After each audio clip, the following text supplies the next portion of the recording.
Bismillahirrahmanirrahim. Assalamu alaikum students. I hope all of you are doing great. My name is Faisal Iqbal and welcome back to the Grammar Junction.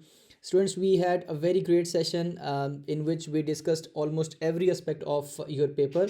हमने काफ़ी fruitful discussions की, then आपकी curies थी वहाँ पे, but वहाँ पे जो चीज़ मुझे ज़्यादा महसूस हुई कि आपको MCQs की प्रैक्टिस जो हैं वो बहुत ज़्यादा रिक्वायर्ड हैं। और ऐसे ही हुआ कि जब उसका रिकॉर्डेड सेशन मैंने यूट्यूब पे अपलोड किया तो बहुत सारे बच्चों के मुझे मैसेजेस आए कि सर MCQs की प्रैक्टिस करवा लें। 75 MCQs पे एक डिटेल वीडियो बना के जैसे ही अपलोड करने लगा तो पता चला कि वो वीडियो सेव ही नहीं हुई। ठीक है, तो दोबारा से वीडियो बना रहा हूँ। ज़ाहिर है रात को काफ़ी देर से ये आपके पास पहुँचेगी, लेकिन सोचा कि चलें किसी को भी फ़ायदा हो जाए, सेकंड जो टाइम बच्चे पेपर देंगे उनको फ़ायदा हो जाएगा, तो मैंने कहा इस पे वीडियो बना ली जाए। So the very first MCQ says identify the part of speech of the underline word she spoke very softly. So very is basically underlined here. So आपने ये बताना है कि ये वेरी ग्रामर के परस्पेक्टिव से क्या है। स्टूडेंट्स, इसमें we have noun, adjective, verb and adverb. Now in this sentence we have verb spoke. She spoke very softly. So spoke is the verb. अच्छा, शी स्पोक सॉफ्टली। तो यहाँ पे ये जो वर्ड सॉफ्टली है ये मॉडिफाई कर रहा है स्पोक को। इसका मतलब है कि सॉफ्टली क्या है, एडवर्ब है। और वेरी वर्ड सॉफ्टली को मॉडिफाई कर रहा है। तो हमें पता है कि एडवर्ब वो वर्ड होता है जो किसी वर्ब को या किसी एडजेक्टिव को या किसी दूसरे एडवर्ब को मॉडिफाई करते हैं। So softly itself is an adverb और वेरी उसको मॉडिफाई कर रहा है। तो वेरी भी हमारे पास क्या हुआ, एक एडवर्ब हुआ। ठीक है, I hope things are clear. Let me remove all this things, then मैं इसको ज़रा हाईलाइट कर लूँ। So this is the right answer. Adverb is the right answer. Second MCQ is which of the following is an example of an interjection? Quickly, o, happy, under. So this is the right option. और interjection वो word होते हैं जो sudden emotions को जाहिर करते हैं। वो emotions खुशी के हो सकते हैं, गम के हो सकते हैं, ताजुब के हो सकते हैं। ठीक है, तो ओ और इसके बाद जो ये हमारे पास एक एक्सक्लेमेशन मार्क है, इससे भी हमें पहचान हो रही है कि ये हमारे पास इंटरजेक्शन है। Identify the collective noun, a dash of birds. Not identify because we are supposed to put the appropriate collective noun here. A dash of birds flew overhead. A group of birds, a flock, a team, a class of birds. So flock of bird. ठीक है, herd का जो word है वो animals के लिए use होगा। यहाँ कुछ बच्चों को कन्फ्यूजन होती है। और फ्लॉक का जो वर्ड है ये हमारे लिए, हमारे पास बर्ड्स के लिए यूज़ होगा। ठीक है, now identify the adverb of frequency. Adverb of frequency, frequency वाला जो होगा वो किस चीज़ को आंसर करेगा? यस, हाउ ऑफन को, कि कोई भी एक्शन जो है वो कितनी मरतबा हुआ। He dash visits his parents, he very visits, he often visits, he well और he here. So he often visits का मतलब वो अक्सर जो है अपने ग्रैंड पेरेंट्स के यहाँ जाता है, उनको उनको विजिट करता है, उनके लिए उनसे मुलाकात करता है। So often is adverb of frequency. Fifth MCQ is which type of verb is the underlined word is in she is a doctor। तो ये किस तरह का हमारे पास जो है वो वर्ब है? ऑक्सिलरी वर्ब है, मॉडल वर्ब है, लिंकिंग वर्ब है, ये ट्रांजिटिव वर्ब है। तो स्टूडेंट्स ये हमारे पास लिंकिंग वर्ब है। अगर मैं यहाँ पे आपको एग्जांपल दूँ, शी इज़ राइटिंग, अगर इस तरह की आपके पास एग्जांपल है, आपको पता है राइटिंग में एक्शन पाया जा रहा है, so this is action verb. ठीक है, तो यहाँ पे इस जो है इसको मॉडिफाई करेगा। तो अगर किसी सेंटेंस में दो हमारे पास वर्ब यूज़ हो रहे हैं और एक में एक्शन पाया जा रहा है तो वो एक्शन वर्ब हो जाएगा, और जो उसको साथ में उसके लिखा होगा is, am, are, was, were, has, have, कुछ भी होगा उसको हम हेल्पिंग वर्ब बोलते हैं। बट अगर कोई ऐसा सेंटेंस हो जिसमें हमारे पास इज़, एम, आर यूज़ तो हो रहे लेकिन साथ हमारे उसके कोई ऐसा वर्ब नहीं है जिसमें एक्शन पाया जाता है, तो उसको हम कहते हैं linking verb.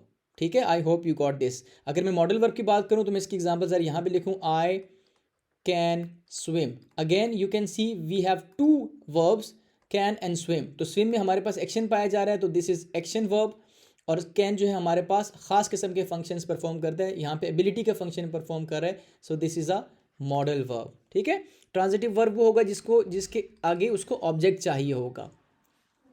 So choose the sentence having a compound preposition. आपने प्रेपोजिशन तो देखना ही देखना है, लेकिन कंपाउंड प्रेपोजिशन देखना है, यानी कि एक या एक से ज़्यादा, दो या दो से ज़्यादा जो वहाँ पे होंगे प्रेपोजिशंस होंगे। She set near me, he stood in front of, 3 words मिलके एक प्रपोजिशन बना रहे इन फ्रंट ऑफ, ठीक है, तो ये हमारे पास कंपाउंड प्रपोजिशन है, this is the right answer.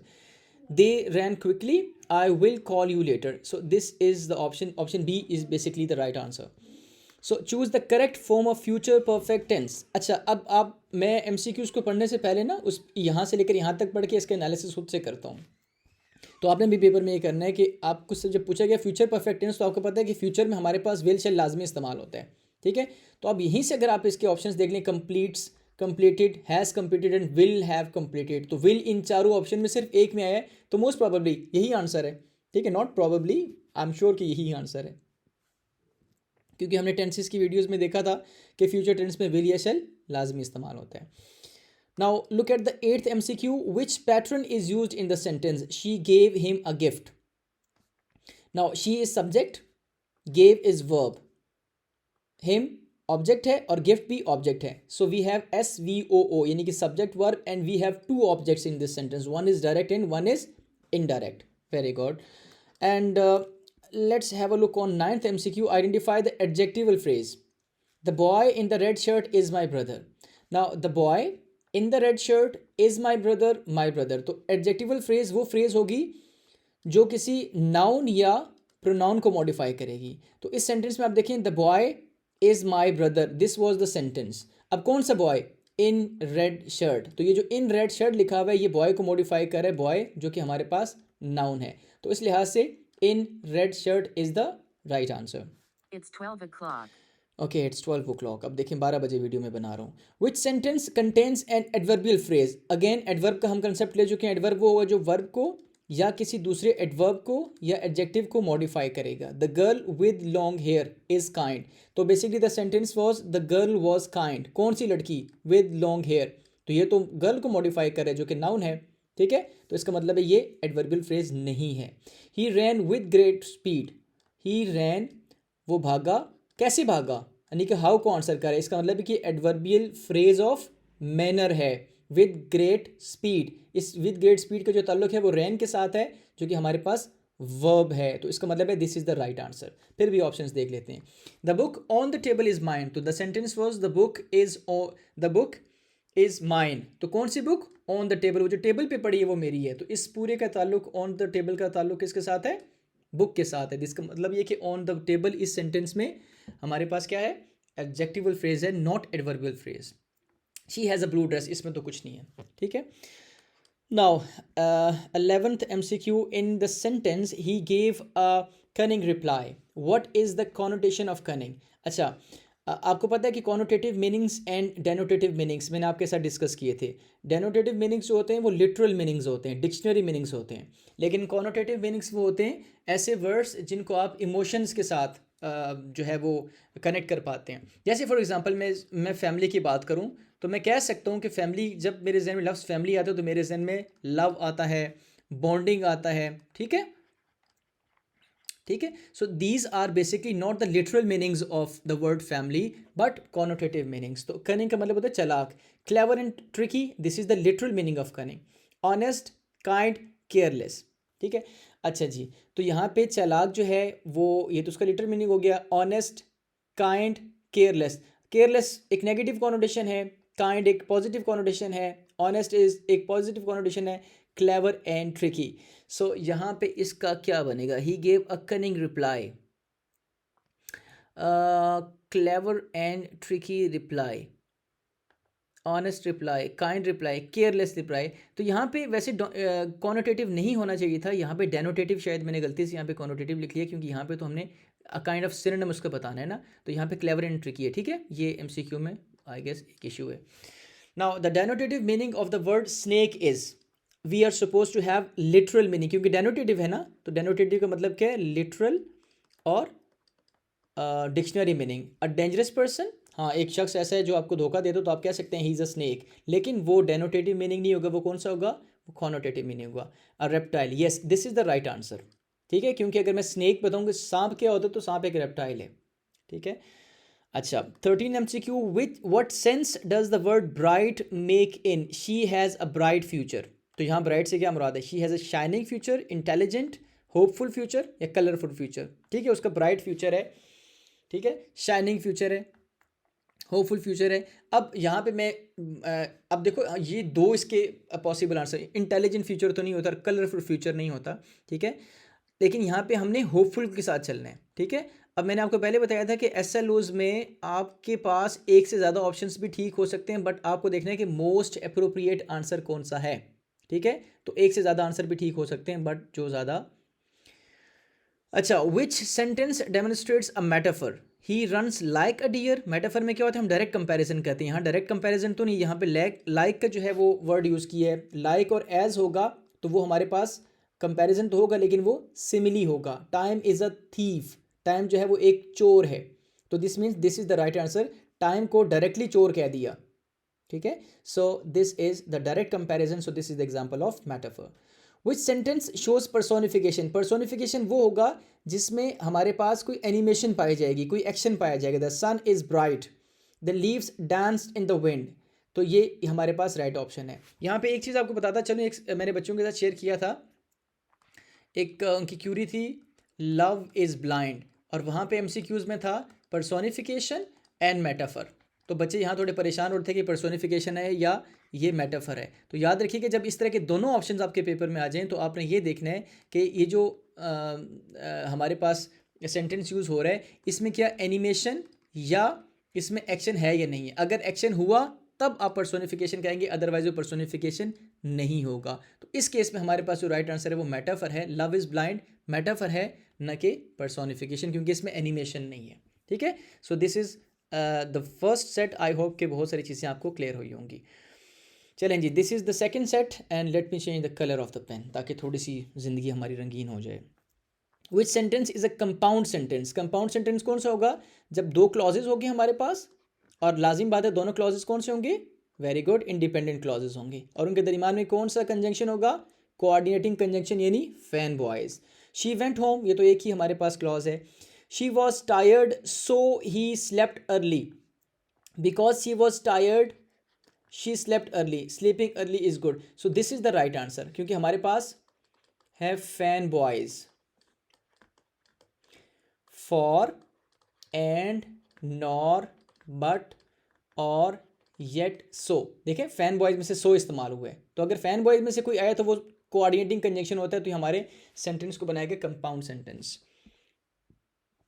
Second MCQ is identify the adverbial phrase. हम एडवर्बियल फ्रेज पहले सेट में कर चुके हैं। He spoke in a loud voice, how he spoke in a loud voice, so this is the right answer, ठीक है। How को answer कर रहे हैं, अगर कोई भी फ्रेज या कोई भी क्लॉज वट को, सॉरी नॉट वट को, व्हेन को, वाई को, हाउ को, हाउ ऑफन को या हाउ मच को आंसर कर रहा है, तो वो या तो हमारे पास एडवर्बियल क्लॉज होगा या एडवर्बियल फ्रेज होगा। तो यहाँ पे क्योंकि फ्रेज के बारे में पूछा गया और ये हाउ को आंसर कर रहे हैं, तो ये एडवर्बियल फ्रेज ऑफ मैनर है, जो कि हम पहले कर चुके हैं।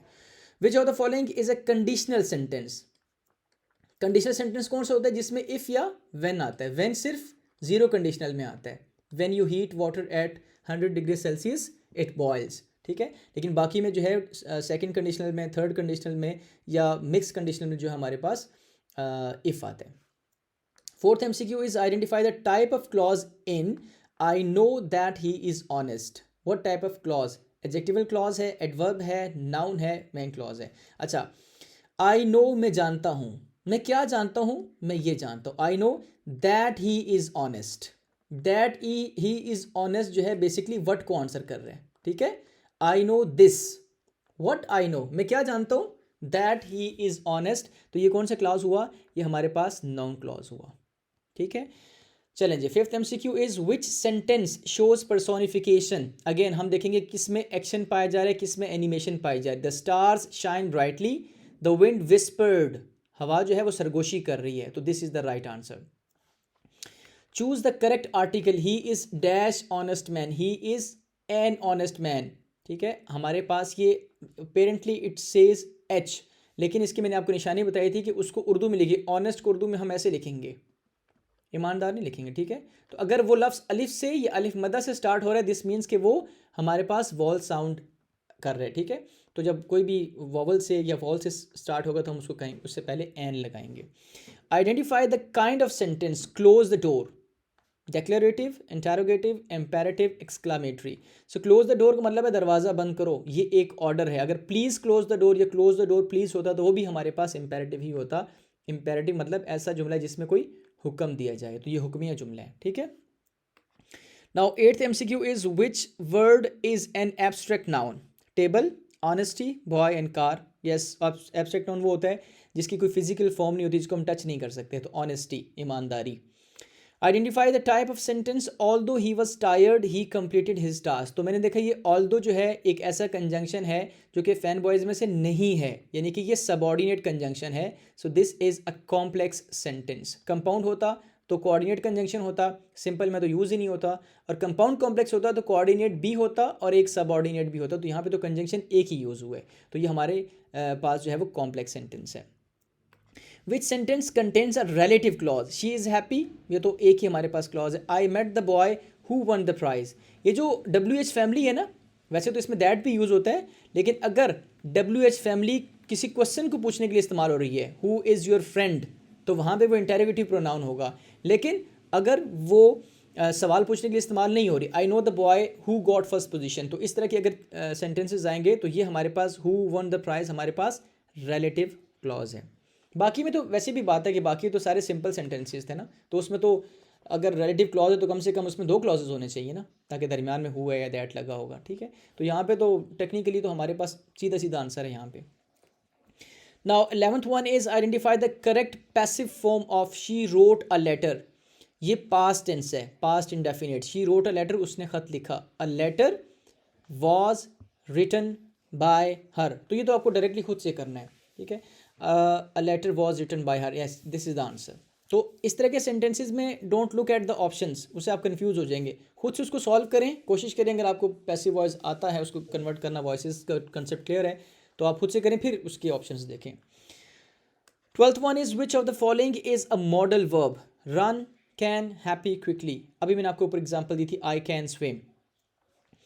Identify the adverb of manner, ये पहले हम लोग कर चुके हैं। नॉर्मली इसके एंड पे एलवाई आता है, हर बार नहीं लेकिन नॉर्मली आता है। She dance beautifully, now beautifully is the right answer. How he danced? Beautifully.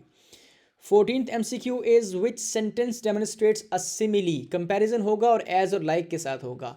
He is as brave as a lion. Now 15th MCQ is choose the correct conditional form. If I dash you I would help you. अच्छा जी, conditional sentences के बारे में मैंने आपको बताया था कि आपने सबसे पहले इफ़ क्लॉज को देखना है, ठीक है। इफ़ आई डैश यू, तो मैंने आपको कहा था कि अब आप इफ़ क्लॉज को देखेंगे, या तो वो प्रेजेंट में होगा या वो पास्ट में होगा। तो अगर वो प्रेजेंट में हुआ तो या तो 0 आंसर है या तो 1 आंसर है, और अगर वो पास्ट में हुआ तो या तो 2 आंसर है या तो 3 आंसर है। 2 3 से मुराद 0 conditional, first conditional, second conditional, third conditional, ठीक है। तो अब तो हमें फिल इन द ब्लैंक यहाँ पे करनी है। अच्छा, थर्ड में क्या होता है? थर्ड में वुड के साथ हैव बी आता है, और सेकंड में क्या आता है? वुड आता है। वुड भी हो सकता है, वुड नॉट भी हो सकता है, वुड हैव और वुडंट हैव हो सकता है। अब यहाँ पे मुझे वुड नज़र आ रहा है, ठीक है, यहाँ पे मुझे वुड नज़र आ रहा है, दिस वन। तो मैं आपके यहाँ पे मुझे पास्ट फॉर्म यूज़ करनी, मुझे यूज़ पास्ट फॉर्म करनी। If I were you, sorry this one, this is the right answer. वैसे नॉर्मली हम आई के साथ वॉज इस्तेमाल करते हैं, लेकिन कंडीशनल सेंटेंसेस में हम आई के साथ वर इस्तेमाल करते हैं। आई होप कि ये चीज़ आपको क्लियर होगी। सो this is second set. I hope के 3-4 न्यू कंसेप्ट भी आपको यहाँ से मिले होंगे। Now third set, identify the point of view I enjoy reading books. तो पॉइंट ऑफ व्यू से मुराद है कि फर्स्ट पर्सन है, सेकंड पर्सन या थर्ड पर्सन है। आई और वी जो है वो फर्स्ट पर्सन है। आई जो है फर्स्ट पर्सन सिंगुलर है और वी फर्स्ट पर्सन प्लूरल है। सेकंड पर्सन कौन सा होता है? यू। थर्ड पर्सन कौन सा होता है? ही, शी, इट, और अगर ज़्यादा हैं तो दे। Second MCQ is which sentence contains an anaphoric reference? Sara lost her. अच्छा, पहले आप ना क्या कर लें कि जितने भी हमारे पास प्रोनाउन यूज़ हो रहे हैं ना, उनको ज़रा आप, this is what I mean, honesty matters, if you try you succeed, if you try you succeed. अच्छा, तो हमने क्या देखा? हमने सबसे पहले प्रोनाउन को सर्कल कर दिया। अच्छा, रेफरेंसेस में सुन लेंगे, for example this is the pronoun, ये मैं लिखता हूँ प्रोनाउन। अगर उस प्रोनाउन के एंटीसीडेंट, जिस लफ्ज़ का या जिस नाउन का वो प्रोनाउन है वो पहले है तो वो एनाफोरिक होगा, अगर बाद में है तो वो कैटाफोरिक होगा। बस ये आपने याद रखना है। तो ABC में, लाइक ABC में ए पहले आता है और C बाद में आता है ना, तो पहले हुआ तो एनाफोरिक, बाद में तो कैटाफोरिक। नाउ इस शी का आंसर पहले मौजूद है, तो इसका मतलब है ये हमारे पास एनाफोरिक रेफरेंस है। अब इस ही का आंसर बाद में मौजूद है, तो this is cataphoric reference, this is not anaphoric reference. So option B is the right answer. Identify the cataphoric reference, dash was late, Ahmed missed the bus. ठीक है, अब कैटाफोरिक में बाद में आता है तो ज़रा आंसर बाद में है। He was late, Ali Ahmed miss the bus. ठीक है, ये थोड़ा सा कोई अप्रोप्रिएट नहीं है, लेकिन चलो कंसेप्ट आपको समझ आ गया। Which sentence contains a split infinitive. जी, स्प्लिट इन्फिनेटिव, इन्फिनेटिव क्या होता है? To plus first form of verb. तो अगर स्प्लिट इन्फिनेटिव कब होगा? जब टू और फर्स्ट फॉर्म ऑफ वर्ब के दरमियान में क्या आ जाए?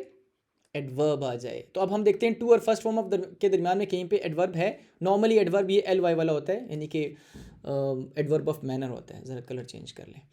She dance, she decided to go home, he wants to quickly finish, to finish, this is basically infinitive, और टू और फिनिश के दरमियान में एक एडवर्ब यूज हुआ है quickly, so this is the right answer. देखें, this is to play, this is simple infinitive, जिसको हम सिंपल इन्फिनेटिव भी कहते हैं और टू इन्फिनेटिव भी कहते हैं। To help, to go, but in this case to और फर्स्ट फॉर्म के दरमियान में एक एडवर्ब ऑफ मैनर यूज हुआ है, so this is the right answer. Identify the बेर इन्फिनेटिव। बेर इन्फिनेटिव वो होता है जिसमें टू यूज ही नहीं होता, असल में होता है लेकिन एक्सप्रेशन बनाने के लिए। She made him cry, she made him cry, अच्छा जाहिर है she made him cry, she made him to cry होता है ना, तो this is the right answer. होना चाहिए था she made him to cry, लेकिन लिखा हुआ शी मेड हिम क्राई, तो इस तरीके से this is the right answer. Choose the sentence with the present participle. Present participle में फर्स्ट फॉर्म के साथ आईएनजी इस्तेमाल होगा, नंबर 1। नंबर 2, या तो वो सेंटेंस में मेन वर्ब के तौर पे इस्तेमाल होगा या एडजेक्टिव के तौर पे इस्तेमाल होगा। ठीक है, द ब्रोकन विंडो, इसमें तो आईएनजी यूज, ये आईएनजी यूज हो रहा है, लेकिन मैं एक दफ़ा कंफर्म करता हूँ, आगे भी आईएनजी, कहीं पे आईएनजी है ही नहीं, तो this is the answer. The crying baby, baby मेरे पास नाउन है, कौन सा बेबी? Crying baby. सो यहाँ पे क्राइंग जो है वो एडजेक्टिव के तौर पे इस्तेमाल हो रहा है। अगर वर्ब की फर्स्ट फॉर्म के साथ आईएनजी एडजेक्टिव के तौर पे या मेन वर्ब के तौर पे आ रहा है, तो उसको हम कहते हैं प्रेजेंट पार्टिसिपल।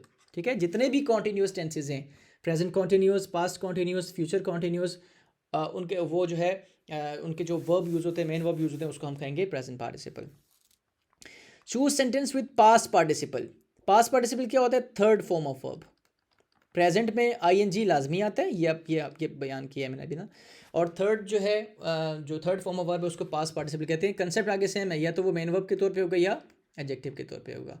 रनिंग तो होगा ही नहीं। द रिटन रिपोर्ट, कौन सी report? Written report. So written is basically adjective of report, तो this is the right answer.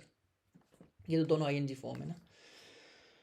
चलें जी, 8th one is identify the type of sentence if she works hard. Now पहले ही portion को देखा मैंने, इफ क्लॉज को देखा तो देखा कि प्रेजेंट टेंस है। अभी मैंने आपसे बताया था कि अगर वो प्रेजेंट टेंस हुआ, इफ क्लॉज प्रेजेंट टेंस में हो, तो या तो 0 आंसर है या तो 1 आंसर है। ठीक है, sorry this is not conditional sentence, this is type of sentence. If she works hard she will succeed. So simple, compound, complex and compound complex. So starts with if से start होगा तो हमारे पास complex sentence होगा। ठीक है, अभी ऊपर हमने डिस्कस किया था, अगर वो कोऑर्डिनेट कंजंक्शन उसमें होगा देन वो कंपाउंड होगा, अदरवाइज वो कॉम्प्लेक्स है। Which sentence is compound complex. अब कंपाउंड कॉम्प्लेक्स में क्या होता है? कोऑर्डिनेट कंजंक्शन भी यूज होता है और सबऑर्डिनेट कंजंक्शन भी यूज होता है। सो ये तो इसमें तो है ही नहीं कोई ना, यहाँ पे एंड यूज हो रहा है, यानी कंपाउंड सेंटेंस है। ऑल दो she was tired, so all दो ये कॉम्प्लेक्स सेंटेंस है। यहाँ पे ऑल दो भी इस्तेमाल हो रहे हैं, although she was tired, she studied and she pass. तो ये मेरे पास कोऑर्डिनेटिंग कंजंक्शन है और ये मेरे पास सबऑर्डिनेटिंग है। जब दोनों आ जाएंगे तो कंपाउंड कॉम्प्लेक्स से कॉम्प्लेक्स कंपाउंड दोनों कह सकते हैं इसको। Identify the noun clause. Noun क्या होता है? जो कि वर्ड को आंसर करेगा और किसी भी केस में हु को भी आंसर कर सकता है। ठीक है, what he studies is true. क्या बात ट्रू है? जो उसने कहा वो बात सच्ची है। What he said is true, so what he said is the right answer. Dash is true, आप उसको डैश बोलो, डैश इज ट्रू। ये जो डैश में लिखा हुआ है ना, ये ट्रू है, मतलब व्हाट को आंसर कर रहा है। So what he said is noun clause. Which sentence shows third person point of view. अब थर्ड पर्सन कौन सा था? ही शी इट वाला। देखें, वी फर्स्ट पर्सन है, यू सेकंड पर्सन है, आई भी फर्स्ट पर्सन सिंगुलर है। So this is the right answer. MCQ number 12, identify the conditional type. अब आपने बताना है conditional. If I had known, अब मैंने देखा ये पास्ट फॉर्म है, तो या तो इसका आंसर सेकंड कंडीशनल है या इसका आंसर थर्ड कंडीशनल है। अभी हमने डिस्कस किया था, इसका मतलब 0 और फर्स्ट तो मैं वैसे ही काट देता हूँ। आई वुड हैव, वुड के साथ हैव भी आया हुआ है, अगर सिर्फ वुड आता तो सेकंड होता, अब वुड के साथ हैव भी आ गया तो थर्ड कंडीशनल है। सिंपल, 2 सेकंड के अंदर आपने आंसर कर लिया। आई होप कि मैं बहुत तेज़ नहीं हूँ, क्योंकि मैं आपको बता रहा हूँ 2 घंटे वीडियो बना के फ्री हुआ था और मैंने कहा 10 बजे तक बच्चों को अपलोड कर दूँगा, लेकिन क्या हो सकता है, जो जो होता है किस्मत में वही होता है, तो इसलिए मैं थोड़ा तेज़ तेज़ चल रहा हूँ। विच sentence contains an adverb clause, again adverb का कंसेप्ट हम ले चुके हैं कि वो वर्ब को या एडजेक्टिव को या किसी दूसरे एडवर्ब को मॉडिफाई करते हैं ना, तो हम देखते हैं वो कौन सा क्लॉज है। आई नो द बॉय, इसमें तो सिंगल है। देखिए सिंगल जो हमारे पास क्लॉजेज होते हैं तो उसको तो आप कंसिडर करेंगे ही नहीं। I will come if you call मी, अगर मैं इफ़ यू कॉल मी को अंडरलाइन कर दूँ, आई विल कम, मैं आऊँगा अगर तुम, तो ये कंडीशन को शो कर रहे हैं, ठीक है। So this portion is condition को, the book is on the table. अच्छा ये सिंपल है, ये भी सिंपल है, ये भी सिंपल है, इसी में 2 क्लॉजेज हुए तो दिस इज द आंसर। और मैं टेक्निक बताऊं तो इफ़ यू कॉल मी, अगर आप मुझे कॉल करते हो, so this is adverbial clause of condition, तो this is the right answer. Identify the correct use of infinitive. She made him to laugh, he let me to go, she helped me complete the work, I forced him go. Identify the correct use of infinitive. She made him to laugh, okay, he let me to go, he let me to go क्या होता है? अच्छा, she helped me complete the work, she helped me complete, I forced him go। अच्छा ये तो I forced him go भी कहा जा सकता है, इसको मैं कह सकता हूँ this is bare infinitive, yes। She made him to laugh, ये भी ठीक है। तो ये मेरे ख्याल से मैंने गलत बना दिया, ठीक है, ये दोनों ठीक है। Which sentence uses a relative pronoun? The boy which is playing is my friend. The boy which is playing नहीं होना चाहिए, the boy who is playing होना चाहिए। The boy who is playing is my friend, yes this is right. The boy whose playing ये गलत है, the boy हुम playing ये भी गलत है, ठीक है। द बॉय हु इज़ इंसानों के लिए ना हु इस्तेमाल होता है। So this is the third set. अब आई होप कि फोर्थ और फिफ्थ सेट जो है इसमें आप इस काबिल हो जाएंगे कि अब हमने 3 चीज़ें डिस्कस कर ली, 3 सेट डिस्कस कर लिए, तो अब आप मेरे साथ साथ कोशिश करें कि मुझसे पहले आप आंसर करें, ठीक है। विच सेंटेंस है compound complex? Compound coordinating conjunction और कॉम्प्लेक्स मतलब subordinating conjunction. She was tired simple sentence है, कम ऑन। ये अभी हमने सो वाला अभी थोड़ी देर पहले किया था, ये तो हमारे पास कोऑर्डिनेटिंग कंजंक्शन है। ऑल दो she was tired she slept, this is complex, all दो भी इस्तेमाल हो रहा है और एंड भी। आई हैव, मेरे ख्याल से मेरी एक तरह का तो नहीं हो गया। सो this is coordinating conjunction and this is subordinating, so this is the right answer. मेरे ख्याल से रिपीट हो रहा है। Adverbial phrase, he completed the task with great care. अब आपने एडवर्बियल फ्रेज बताना है। आई होप कि अभी आप इस काबिल है कि आप खुद से बता दें जी। विद ग्रेट केयर, उसने अपना काम कंप्लीट किया किस तरीके से, हाउ को आंसर कर रहा है, तो adverbial phrase of what, manner, very good, with great care. Which of the following words is an interjection? अब मैं तेज तेज जाऊँगा, मुझे समझ आ गई है कि आपको चीज़ें आती हैं अभी। पैटर्न देखने आपने, she is subject, sent is verb, she sent me a message, तो हमारे पास 2 ऑब्जेक्ट्स हैं, so SVOO is the right answer.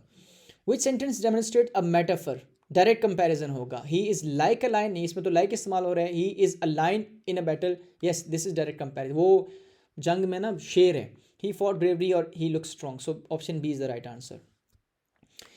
Identify the type of clause, because he was late he miss the bus, क्योंकि because है coordinating conjunction नहीं, ये सब ऑर्डिनेटिंग conjunction है, सो दिस इज, हाँ मैं टाइप्स ऑफ सेंटेंसेस पे क्यों जा रहा हूँ। Type of clause, noun clause, adjective clause, adverbial main clause. Because he was late he missed the bus, ये जो बिकॉज ही वॉज लेट है ना, ये मिस्ड को मॉडिफाई कर रहे हैं, इसका मतलब ये कौन सा है, एडवर्बियल क्लॉज है, वैसे इसको अंडरलाइन होना चाहिए था।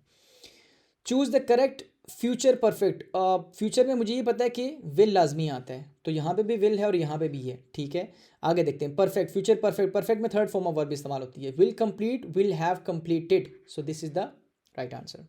विच sentence contains a relative clause? अभी हमने पढ़ा था, I met the girl who won the prize, ठीक है।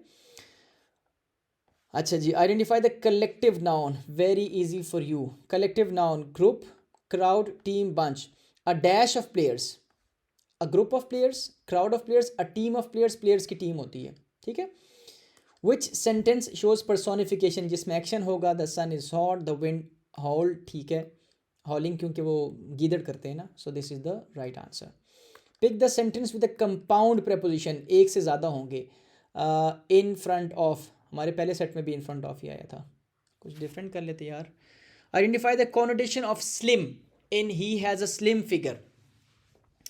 Week, thin in positive way, unhealthy, tall. अगर मैं इसके लिटरल मीनिंग पे जाऊंगा तो हमारे पास अनहेल्दी है. स्लिम फिगर है, अनहेल्दी है. ठीक है, क्योंकि जो बंदा स्लिम होगा हम कहेंगे यार खाए पिए करो यार थोड़ा सा.